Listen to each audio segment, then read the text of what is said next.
Galera, quem puder mandar superchat aí pra ajudar, mandar dinheiro, deixar o like, compartilhar.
By Stater Brothers Markets.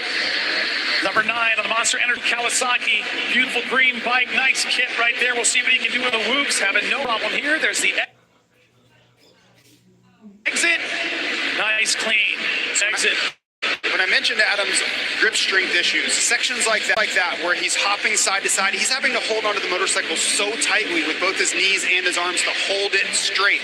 That's the areas of the track that are going to give him problems. That's going to wear him down, where he's going to start to lose that grip strength late in the race. And he's mentioned that many times. These softer tracks that are deteriorating really take a toll on him. So if you see something halfway to main event, almost towards the end, and he starts to fade back a little bit, that's what I'm going to point to and say, that's your reason. He's made mention of it so many times over the last 18 months. Right. Yeah, he can get quick off the line. He's got one whole shot from last year, and then his average position off the start is 7th. So that was one of the things we watched is just how well he starts, how fast he is in the first couple laps, and then slowly he would get ticked off one by one and people would pass him. They'd click off those passes. But if he can figure it out, he mentioned too, it depends on the race. Sometimes the arm is great, sometimes I'm feeling healthy, and it could go all the way through the entire main. Sometimes it pops up and I get that fatigue. So that is going to be one of the questions we want to answer. There's so many questions we want to answer this year, but I think that'll be a round-to-round situation for him. On the Monster Energy Yamaha bike, the Star Racing bike, the number 3 of Eli Tomac, again, 2-time 450 champ, almost had his 3rd championship. We're going to talk a little about this later on, and we're going to get Haley Shanley to dig down into that Achilles injury that he had. It was almost a career-ending injury. So cool that he came back, right? We had Jace McAlpine, thanking in the conference yesterday. Hey, dude, thanks for coming back. Is that Jace? I think it was someone else. Yeah, and he's like, hey, on behalf of all your fans, thank you. I was one of them because we were all excited to see him healthy and back and right. We'll see where he winds up. Look at Chase Sexton early on, up on top at 102.438, but it is early. Podiums all time. Take a look right there. Chad Reed, Carmichael, Dungy, Tomac, not 4th overall. Look at these names he's in. Look at the company he's in. This is all time when you combine Supercross and Pro Motocross. All he needs is 11 there to get up to Chad Reed, go all time. So, and this is an all-timer by any metric, right? He's the 2nd winningest all-time Supercross racer.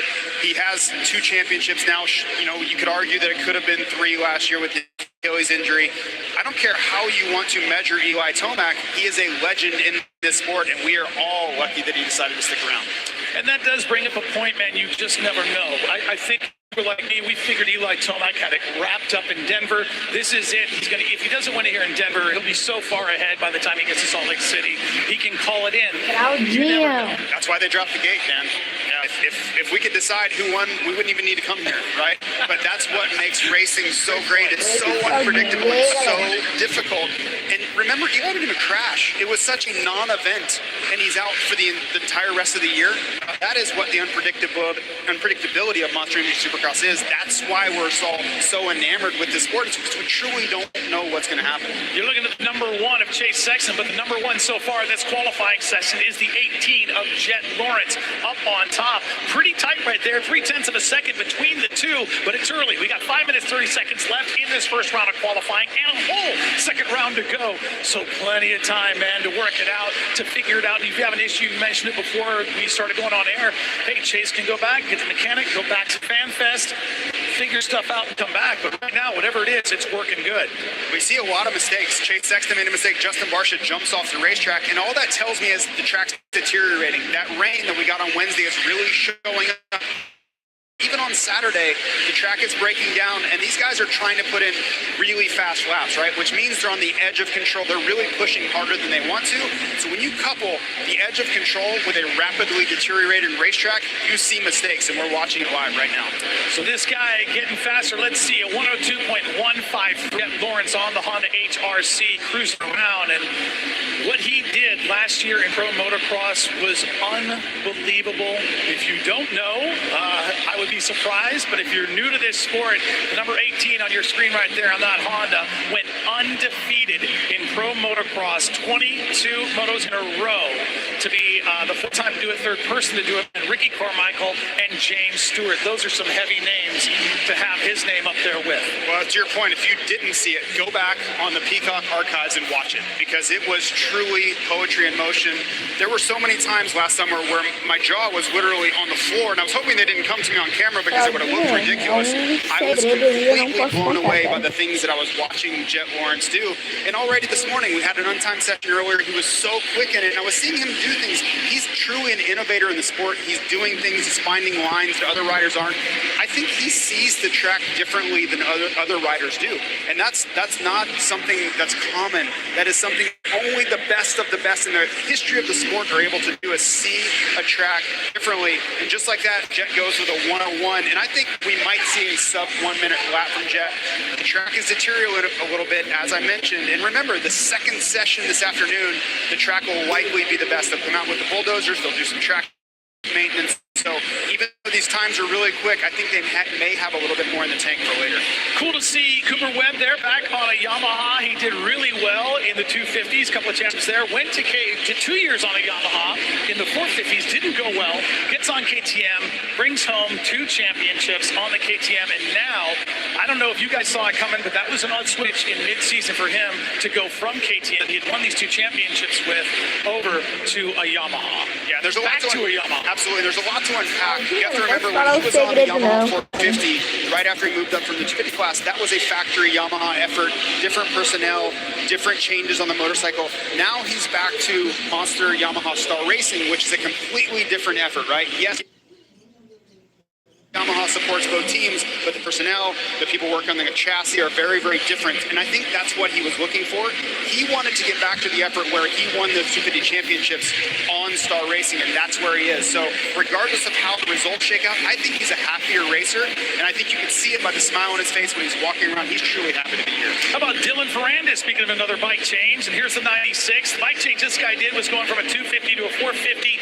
He did get to ride against his brother in Paris, and they kind of got into each other a little bit. Nothing crazy, but the 96 went down. But he talked about it afterwards when he was in Paris. That's a whole lot of bike. There really is a big difference. I want you to talk about that, what it is for him to go from that 250 that he spent so much time on, now up to a 450. And I think the 250, part of it, correct me if I'm wrong, is you're always looking for more power in that 250. The 450, you've got it.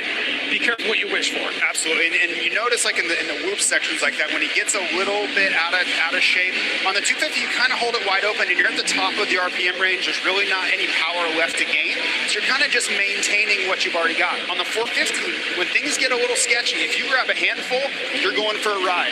We already saw him have a crash on Friday, so I think he's learning a little bit, and that's really where you're going to notice the difference is when things aren't going perfectly. The 250, it's almost like slow motion. The bike handles a little bit better because it's a little bit wider. The 450 is like a bucking bronco, and you just have to hang on to the thing sometimes. We've watched over the years, guys make that transition. Sometimes it goes smoothly, sometimes it doesn't. But I think for Hunter, he's just got to learn, stay healthy, and kind of figure this thing out. And oh yeah, try to stay out of the shadow of your younger brother who is just on fire out there. Well, and he mentioned in the preview show, if my brother wins, if I wins, it's still the same blood. It's still in the Lawrence family.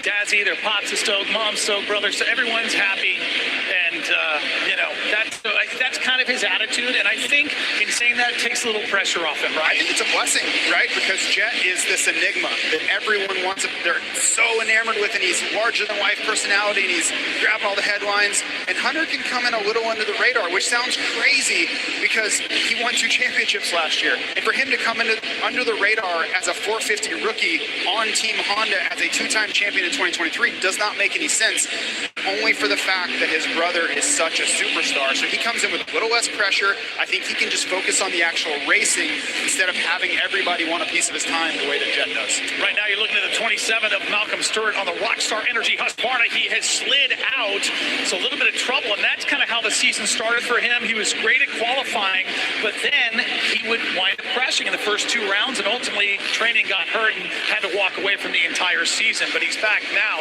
Dylan Ferrandis on the number 14. Haley, what you got on him? We had a chance to ask Dylan a few weeks ago, did you lose track of what it's been like to push, since it's been a while since you felt like you could, a couple of seasons in fact. He says, I can push now on this bike like I did when I was on the 250, when I was winning in Supercross. So he's had him. It has evaded him in Supercross, but he feels like he can push now on this very bike. Well, and he was riding the 450 there. Thanks, by the way, Haley. I appreciate that. It's going to make sense. We'll see where he's at right now, by the way. I want to get to that. He's 8th over qualifying, but again, his first time racing really in Supercross on this Honda bike. But he wasn't as happy, I guess, on that 450 on the Yamaha. And part of it, too, was that Eli Tomac came in and joined the team, and he lost his suspension guy to Eli. So a lot of the resources go over to this 2-time champion, Eli, and Dylan didn't say it outright, but it sounded like maybe, especially with the suspension, he wasn't getting the guy he wanted. Well, this is a rider that just seems happier. He seems like he's in a better place, and he made mention he's been looking at that Honda for the better part of 2 years, wishing he was aboard one. I mean, now he gets his wish, now he gets his chance to really show what he can do. So take a look right there. It is Jet Lawrence on the Honda HRC up on top. You're doing your RM Fantasy SX. You might want to pay attention. Cooper Webb up in second. Uncharacteristic for him. Sexton, Roxon, and Anderson round out your top 5. Eli Tomac a little bit far down there in 10th place. We'll see if he can make that up. We'll be back, hopefully, to talk to Jet Lawrence in just a bit. Race Day Live is just getting started. When we return, Chase Sexton leaves behind the Honda team that won 6 out of 7 SMX championships last season. Was it a mistake? Jason Thomas and Justin Braden weigh in. Then, Eli Tomac returns from a ruptured Achilles tendon. The team looks into when we might see the old Eli back in form. Later, each season averages between 4 and 5 winners with a stacked field. Will 2024 be outliner? Clinton Fowler thinks so. We'll get Clinton's prediction for what you can expect. All that and more today on Race Day Live.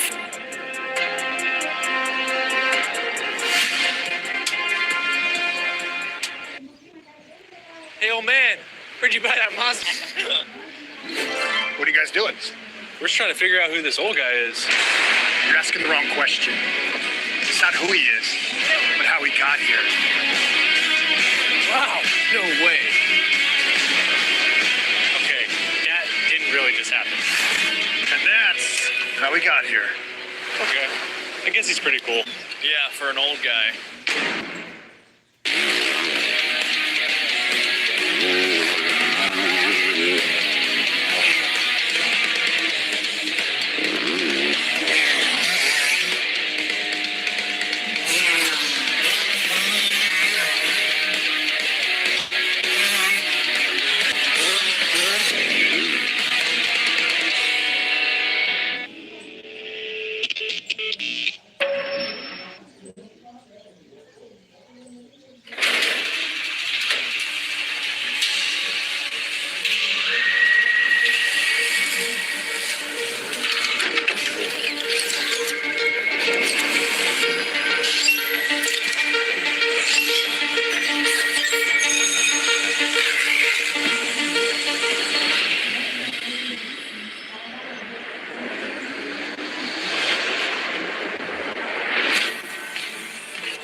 Jet Lawrence, you've made history in Pro Motocross and in Super Motocross World Championship, but Supercross for 450 SX is a whole different animal. And you've sent a message to the industry with this fast time in the first session, but what message does it prove to you? So far nothing. I mean the track's going to be pretty different in the race. It'll be a lot more rougher and not as fast. So no, so far feel pretty good. Bike feels good. Looking forward to it. And yeah, got another one to go. Make it through that heat race. Get in the main. Hopefully. Business as usual for Jet Lawrence. All right, GT, nothing. There's Eli Tomac, Chase Sexton, Cooper Webb, Dylan Ferrandis. Nothing. Hey, what does that mean to you? Jet's saying the right things, right? But That's do you what believe supposed to that do. means nothing? No, of course not. But he's got to be humble, right? Like, he's doing the right things. You should be respectful. It's your first ever Monster in Supercross. But I can promise you, inside his helmet, inside his own mind, he's going, yeah, I'm exactly who I thought I was, and this is exactly how I thought it was going to go. So I applaud him not coming out and saying something that's going to upset anybody else, because you want to be that guy. If you're going to be, quote-unquote, next, you're going to take over the sport and do the things that he wants to do. He's already come out and said, like, hey, I'm going to be that guy.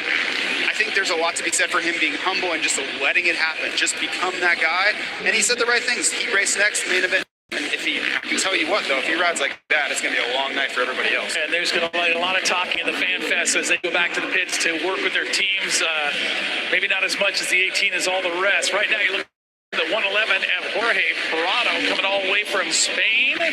This guy, remarkable, his dream to race Supercross, and here he is. He made it happen. He has 1 MXGP World Championship and 2 MX2 World Championships. You know a lot about Jorge Prado. You followed his career. Can you talk a little about this guy and how stoked he is to be here? Yeah, I've been